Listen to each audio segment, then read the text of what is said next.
नमस्कार। आज बात करते हैं जो साइन आप लोग इग्नोर करते हैं आपके रिलेशनशिप में, और वो आपके ब्रेकअप आपने अगर फेस किया है उस ब्रेकअप की कॉज हो सकता है। 10 silent killer of relationship, are you ignoring that?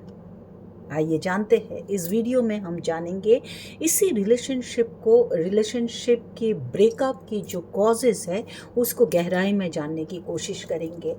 जानते हैं ये जो आप लोग रिलेशनशिप की ब्रेकअप होते हैं ना, real reason behind that breakup, what you are thinking is not that love fades, but real reason is the deep wounds somewhere, that hidden wounds in the past, either of the partner is ignoring.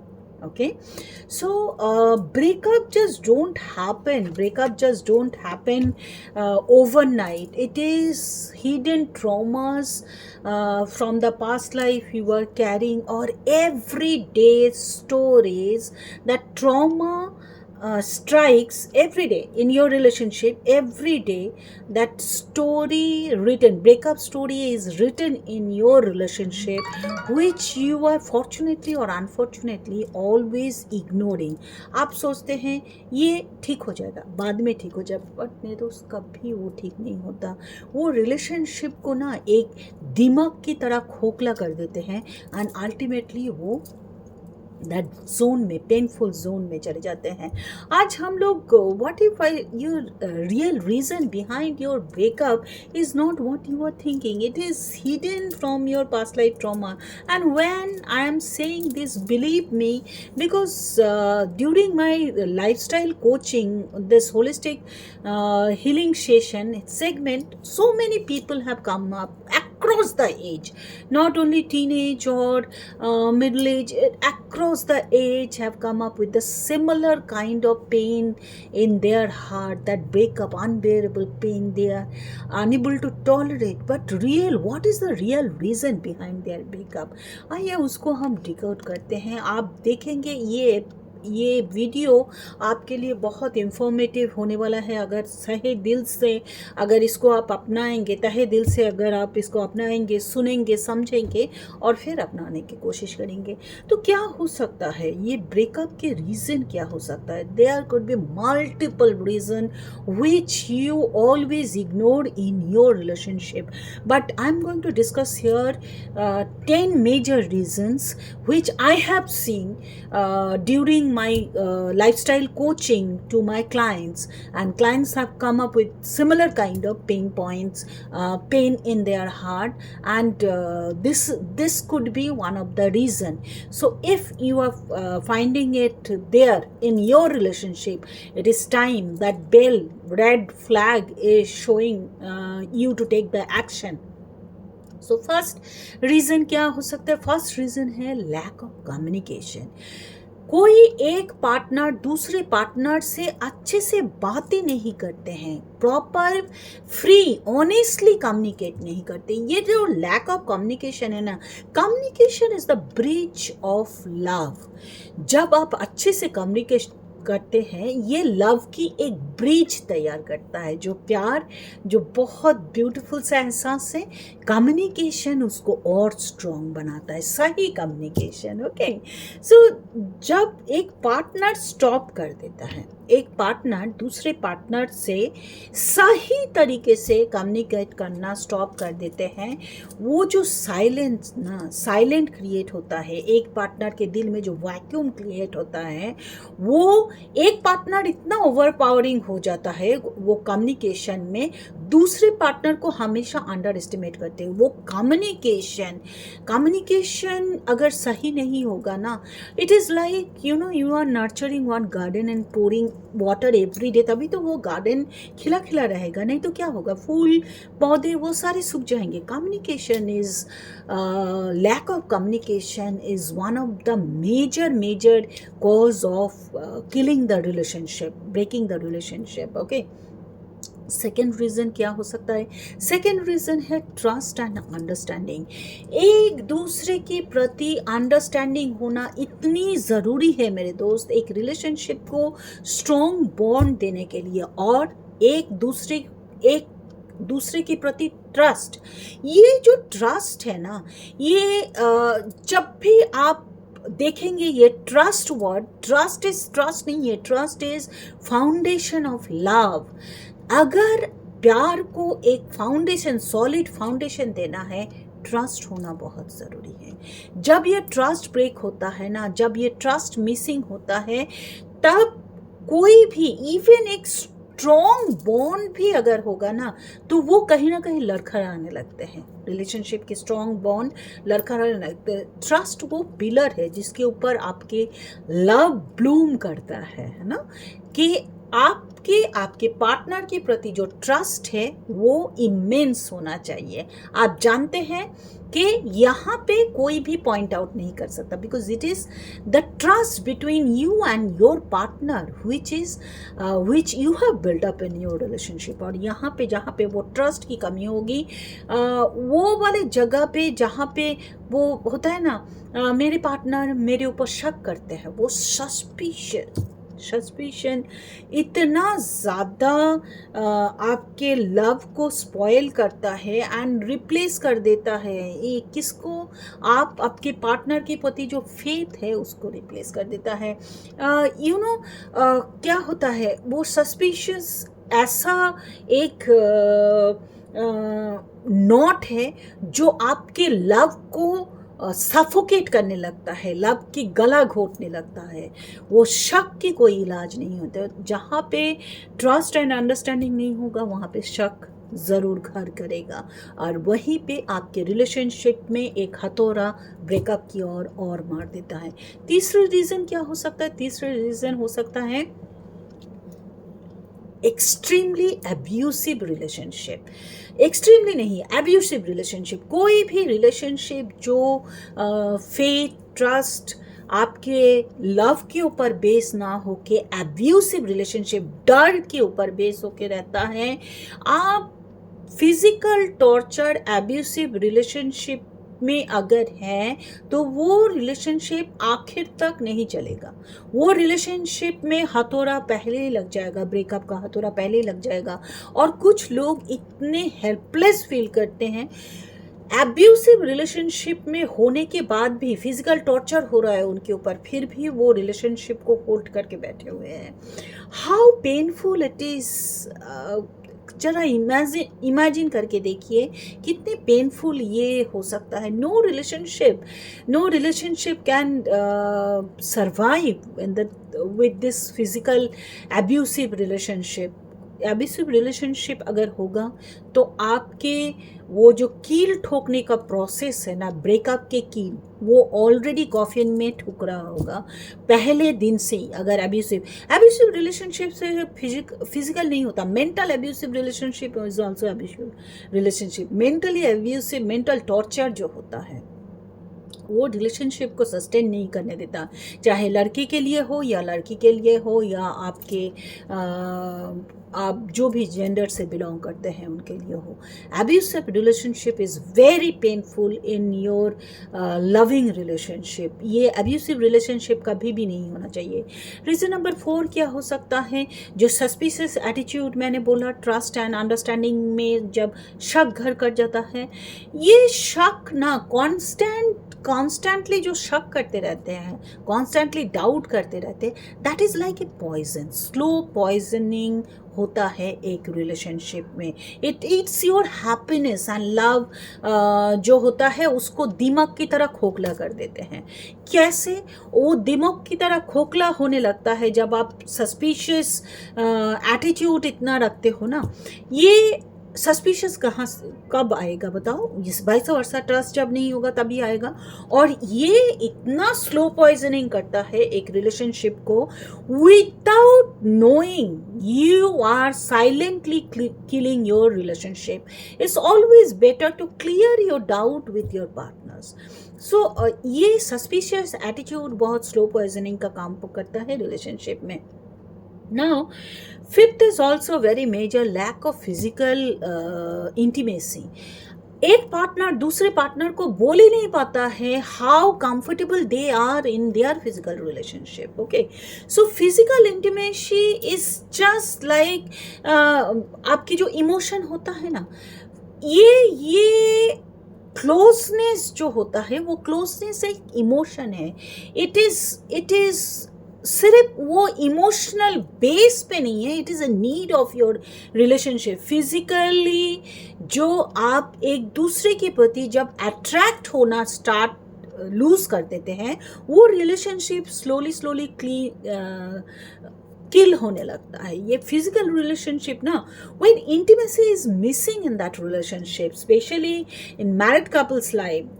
हाँ ठीक है, जो couple live in कर रहे हैं उनके अगर कुछ अपने अपने दायरे हैं, that is all right, but physical intimacy between married couple and married partners is very much required. You know, partners feel lonely जब फिजिकल इंटीमेसी लूज हो जाता है ना.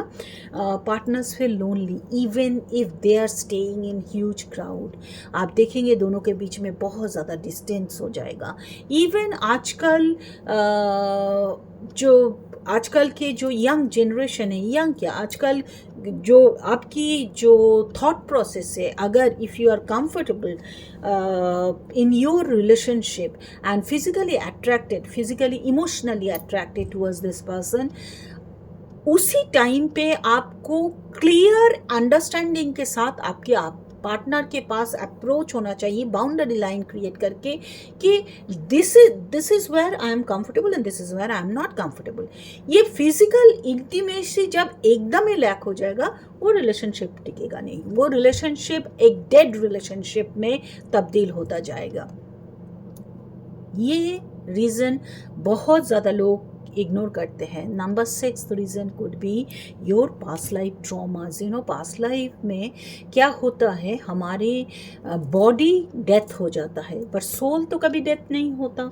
सोल क्या करता है, सोल जिस बॉडी में रहता है उस बॉडी की मेमोरी, पेनफुल मेमोरीज अगर हैं, हैप्पी मेमोरी, पेनफुल मेमोरी, वो सब सबकॉन्शियस माइंड में स्टोर करते हैं.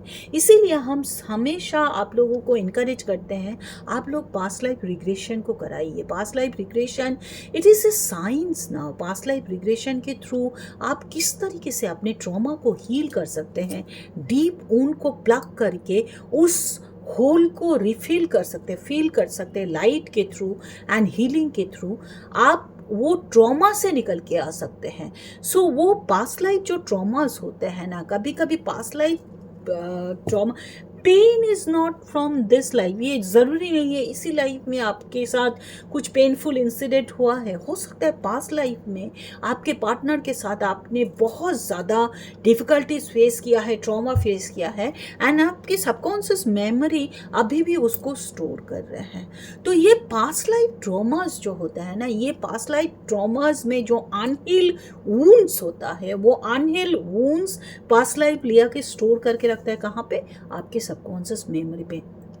एंड सबकॉन्शियस माइंड तब क्या करता है, कुछ भी अगर ऐसा इंसिडेंट आपके सामने होता है वो ट्रिगर हो जाता है एंड वो ट्रिगर होके हैवॉक क्रिएट करता है.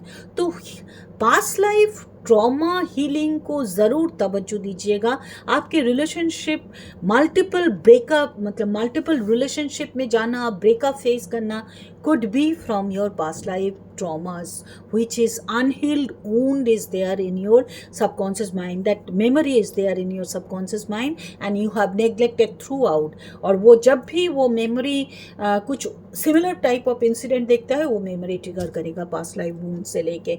इसीलिए past life regression and hypnoheal is such powerful modality to heal your deepest wound, unhealed wound, and you can live so peacefully. Now reason number 7 क्या हो सकता है, family pressure and unexpected unreal expectation. यहाँ पे क्या होता है, family की एक्सपेक्टेशन के वजह से आपके social norms, families expectation, societal norms जो होता है उसको अपने प्यार को कहीं ना कहीं सफोकेट कर देता है. और वहीं पे आप देखेंगे रिलेशनशिप ना एक हेल्दी टाई अप होने से पहले ही, क्योंकि वो एक्सपेक्टेशन ना, my parents don't like this type of girl or boy, or attitude of this kind of girl or boy, although that person is fully lively, but क्यों? क्योंकि social expectation, societal expectation and जो unexpected unreal expectation है family की, ये relationship को एक struggling mode पे लेके जाता है एंड ब्रीथ ईजिली ब्रीथ नहीं करने देता है. ये एक और रीज़न होता है रिलेशनशिप ब्रेकअप करने के. 8 नंबर रीज़न क्या है? 8 नंबर रीज़न है कपल को एक दूसरे के लिए टाइम ही नहीं है.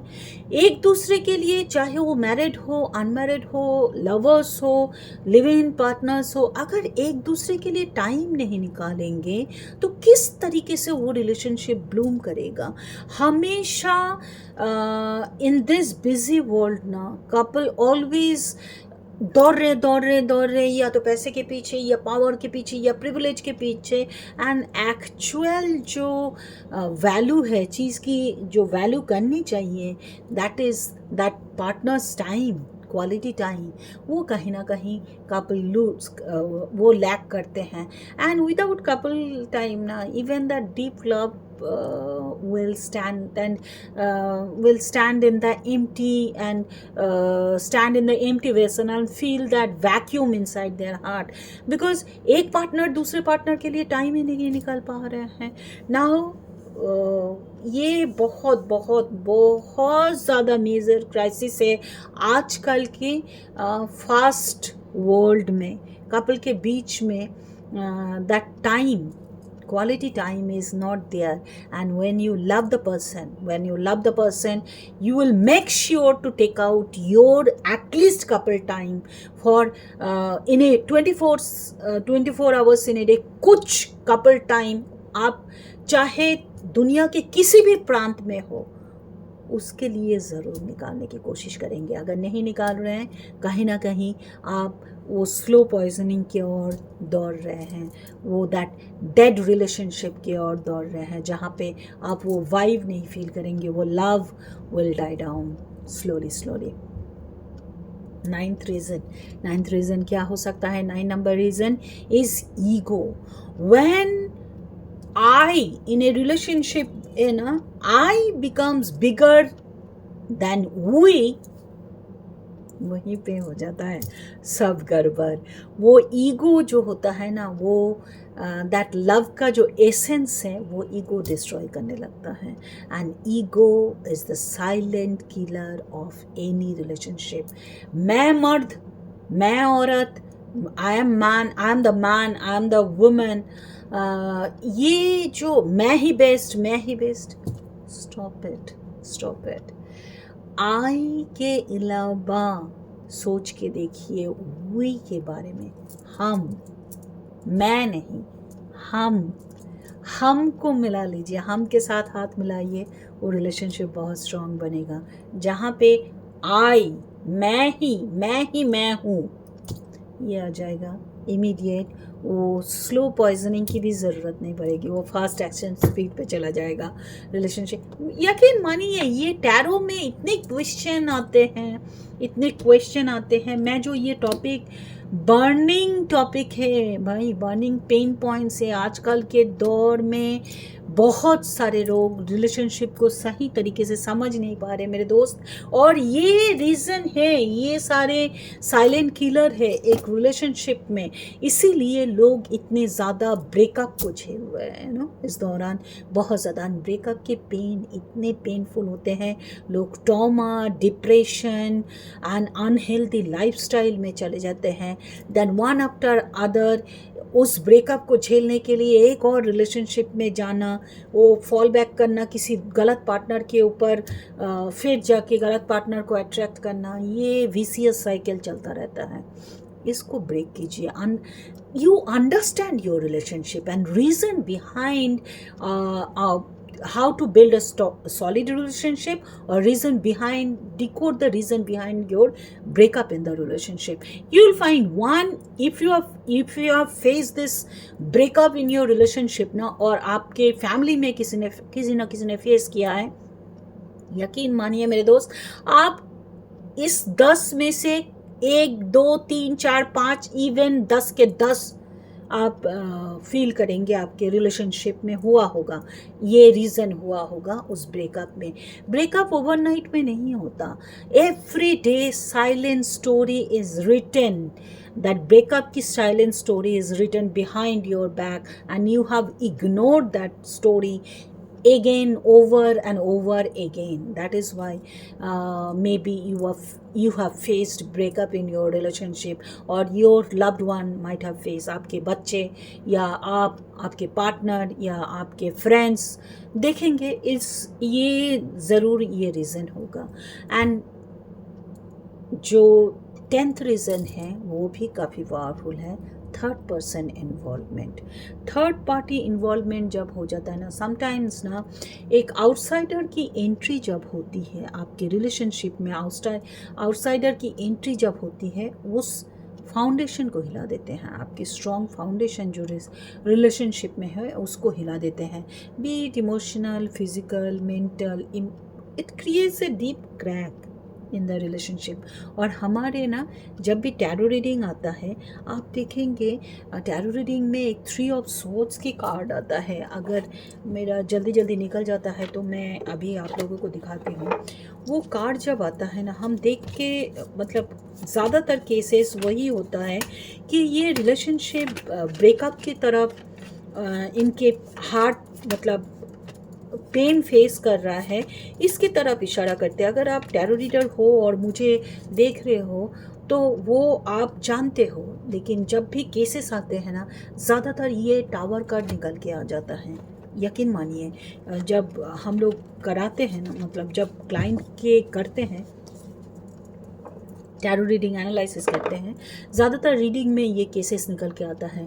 तो थर्ड पार्टी इन्वॉल्वमेंट वो फाउंडेशन को, आपका जो स्ट्रॉन्ग फाउंडेशन है ना, उसको इमोशनली, फिजिकली शेक कर देता है। मैं कंटिन्यूअस यहाँ पे मैसेजेस चेक करते जा रही हूँ आप लोगों के साथ बात करते करते, क्योंकि क्या होता है कभी कभी ना पूरा दिन भर में वो इकट्ठा बैठ के मैसेजेस को रिप्लाई करना पॉसिबल नहीं हो पाता है, कितने सारे आ जाते हैं। सो स्लोली मैं इकट्ठा दोनों काम कर लेती हूँ ताकि आप लोगों के साथ भी बात हो और मैं साथ साथ इनका भी थोड़ा बहुत दे सकूं, जवाब दे सकूं। सो मैं देख के रखते हो, नेक्स्ट मुझे इनका इम्प्लीमेंट करना है।